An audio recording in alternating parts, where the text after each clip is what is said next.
Hello viewers, in this video I will try to show you how you can download Brave browser in your PC or laptop. Okay, let's go. Please open any browser like Google Chrome or Mozilla Firefox in your laptop.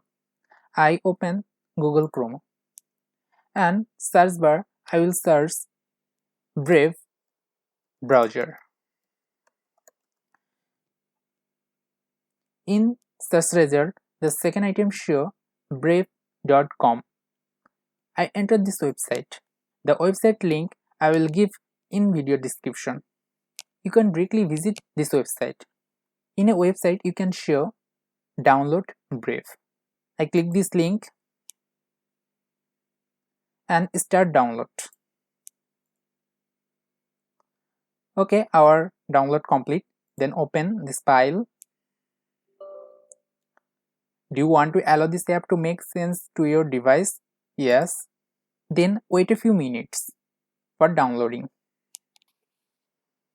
Okay, our downloading complete. Now time to go installing. So we are waiting for installing. It takes few seconds or minute. Okay, our installing is complete and open Brave browser. Here we can see welcome to Brave browser. Then I skip welcome tour and Brave browser homepage is open. Already our Brave browser download and installing complete. If you find this video is helpful, please like, comment, share